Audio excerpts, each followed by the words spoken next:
If you clicked on this video was meant to find you. Today I'm talking about the importance of loving yourself, and I'm joined with Yeah, we've known each other for a really long time, and she's seen me through it, I've seen her through it. And we've both seen each other develop and grow and start loving ourselves truly. But before that, we should begin with a little backstory on how we got here. So, do you want to start? Okay, so obviously I think that self-love is just a journey in itself, but I think when I was younger and when I did not know much about the world, it was really hard for me to really love myself and trust myself and have confidence in myself. And I think when I was younger, I was a lot more insecure and had a lot of self-doubt and cared a lot more about what people thought. But I think learning how to love myself and take care of myself and see my value as a person has really helped me. And that's why I think self-love is really important. What about you, V? I think it always starts from your childhood. Yeah. The little things that happen to you in your childhood, you don't think that it's because you don't love yourself. Like, I would find myself in the same cycles of like destroying something nice over and over again, like friendships, relationships, everything around me. And it wasn't until I was aware that this was because I didn't love myself, when I finally realized that, I could finally start to heal. Yeah, when you're younger, you're a lot more impressionable. So actually when you come from like a more broken or negative background where you don't actually know what love is, it's really hard to navigate that. And also it really influences your perspective on the world, and you don't realize it then. But when you're an adult and you have to try and unlearn all of that, it becomes really difficult because you don't even know what it means to love yourself, right? And that's why it's so important to actually understand that you need to look inwards and see all the things that have affected you before you can actually start that journey of healing. Well, that's why we've decided to create this video, because we know that there's so many girls out there who feel the same but don't know it.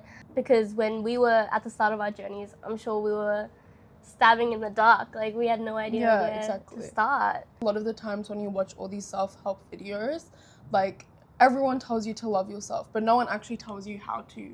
And I think it's really important because love and caring for yourself encompasses so many different things, like trust, confidence, who you surround yourself with, your boundaries.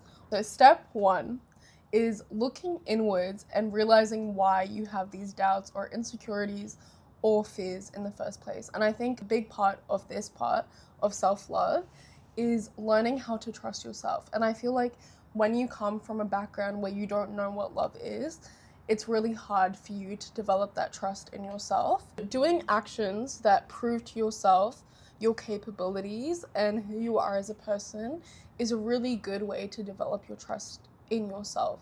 And I think a lot of the times the reason why we don't have trust in ourselves is because we don't know who we are as people.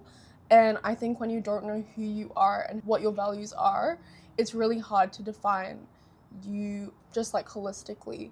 And because of that, it's really hard to navigate those situations, because instead of you controlling your emotions control you. So for example, like with fear and insecurity, you're always worried about like the things that you can't control versus the things that you can control. And that's why it's so important to start taking steps to actually prove to yourself who you are as a person, because once you do that, it becomes a lot easier and a lot more natural to believe in your capabilities. If you don't know yourself, then you don't know your standards. If you don't know your standards, you can't stick by those standards. So first define, like, where do you draw the line? Like, what are your maybe religious values, spiritual values? Like, what are you going to accept in your life and what are you not going to accept? And adding on to that, I think another really crucial aspect of your boundaries and your standards is really who you surround yourself with.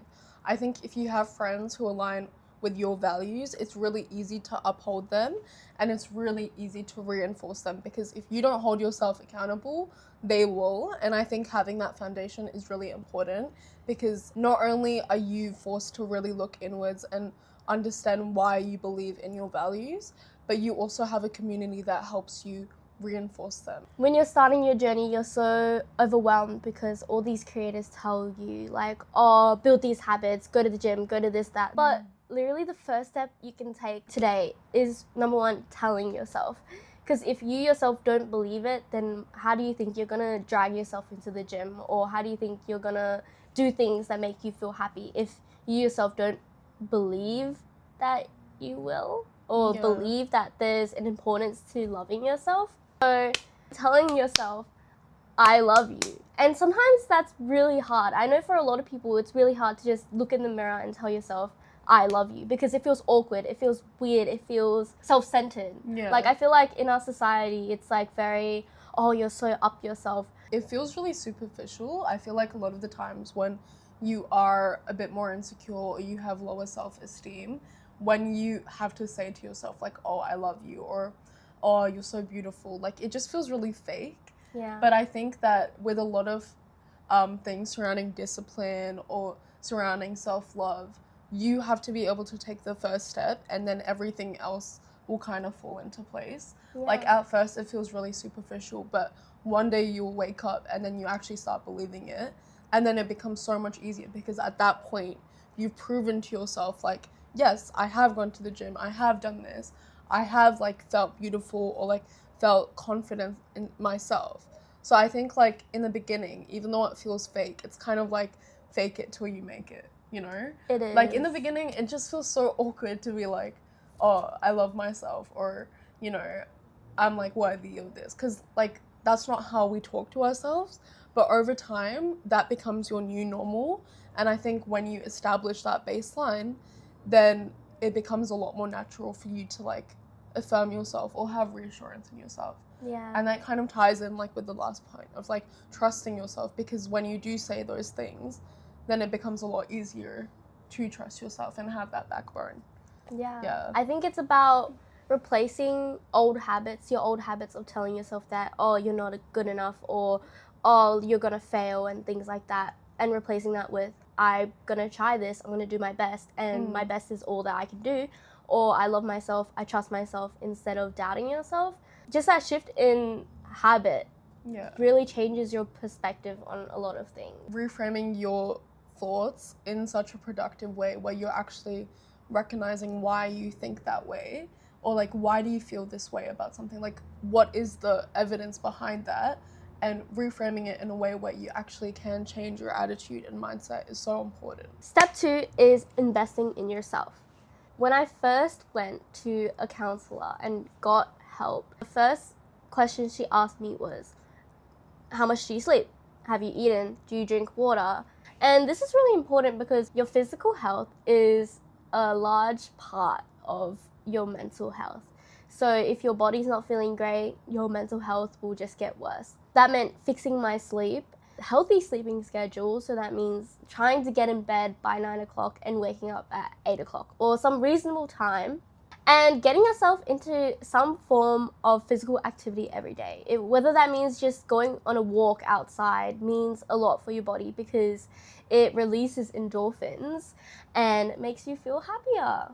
I highly recommend you join a class, join a boxing class, a pole class, a dance class, or join the gym.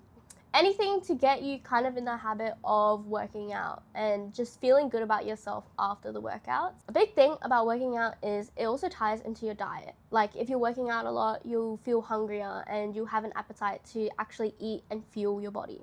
Without fuel, your mind obviously goes everywhere, but with it, it's able to form cohesive thoughts in a way. What's your experience been? It's also the other way around, you know, like if you're in a bad state mentally, it's really hard to like actually focus on your physical health, right? But I think like doing any kind of thing that you love, or like any kind of sport or hobby you're interested in, builds consistency in your life. And I think when you wake up and you have something meaningful to look forward to, you know, not only does it make you feel like more positive and have a more positive mindset about the day, but it also is like a way for you to connect with people, and like in that way, I think it really can positively impact your mental health as well. Yeah. So I think like, you know, for me personally, once I started being more attentive with what I eat, what I put in my body, how I exercise, going to the gym. Like, it wasn't just a physical shift for me, but I did feel like, in terms of mentally, like, I felt a lot more clearer, and I felt like, you know, it's something that affects all areas of your life, and that's why people encourage it so much. Yeah. And I've seen the shift in you too, like, you know, once you start focusing on gym and once you start focusing on, like, your nutrition, it's a small kind of change, but at the same time, like, you're forcing yourself to look after yourself and take care of yourself every single day, and then the results are seen, you know? And, like, you're just glowing because you feel so much clearer. Yeah. Big point on doing things that you love as well. Yeah. Like, I fell in love with the gym, so having that time in my day set aside for the gym was an act of self-love in itself. Like, I love going to the gym, so I will put away this time to go to the gym. Like, having those priorities in your life, basically, where I love doing this, so I will do this. But if you even are just walking, even if it's like a 10-minute walk, that shift is all you need in the beginning. And once you start doing that, like, that's how you're going to be gaining momentum. And that's when you actually have more freedom to, like, explore other hobbies or explore other things that make you happy. Finding that outlet will really help you, because that will be your way to express your emotions. And, you know, some people write in a journal, some people have, like, instruments they play, some people sing, and some people just talk to their friends, and that's enough for them. I know it's not always, like, as simple or as easy as that, but I think that's, like, a big part of having, like, mental clarity. Obviously, we talked about physical health, but I think mental health is equally as important. I think when you feel bored, or when you feel, you know, like, there's no stimulation in your life, honestly, just do something exciting, just do something different.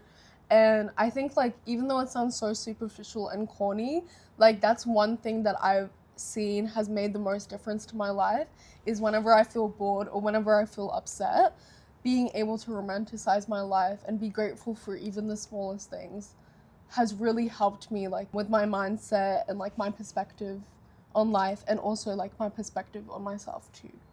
Step 3 is doing things for yourself. What is the love that you wanted from other people? What is the love that you wanted, for example, from your family, from your parents? Like, what does that parental love look like for you? Does that look like providing for yourself? Does that look like cooking for yourself? Does that look like giving yourself a hug? All these things you can do by yourself, and showing yourself that you can do it by yourself leads you into believing that you actually love yourself. These small actions of self-love, like taking yourself on these dates or buying yourself flowers, just proves to yourself that you love yourself and that you don't need anyone else and you're not dependent on anyone else. And this shows that you can rely on yourself and trust yourself, that you'll always be there for yourself. You know, a lot of the times people assume that just because they're by themselves, they're gonna feel lonely. And, like, in the beginning, it's really likely that you'll feel that way. But I think the more you expose yourself to doing things for yourself, like taking yourself out on dates, or, like, you know, going to the movies by yourself, buying flowers, all of those kind of things, right? The more you do that, I think the more you feel comfortable with being alone. And I think when you grow up, that's such a powerful part of life, because you actually know, like, you're fine by yourself. You know, a lot of the times we forget that we need to celebrate ourselves and celebrate, you know, everything that we've done, and actually, like, treat ourselves like, you know, how we treat our friends or how we treat our family. And, like, actually showing that love to ourselves is so important. And when you actually do these things, you'll realize that these ideas that you had in your head were all in your head. Like, no one is looking at you and saying, oh, she's a loner. Like, no one cares. Everyone is in their own little world. Like you said before, you know, like, in the beginning, how we were talking about standards, right? I think once you start doing these things for yourself, like taking yourself out on dates, buying things that you like, you know, buying coffee, they show you the standards that you should accept, not only from yourself, but from other people. When you actually do those things for yourself, then you won't accept any less. Exactly. Even in terms of your friendships, even in terms of your relationships.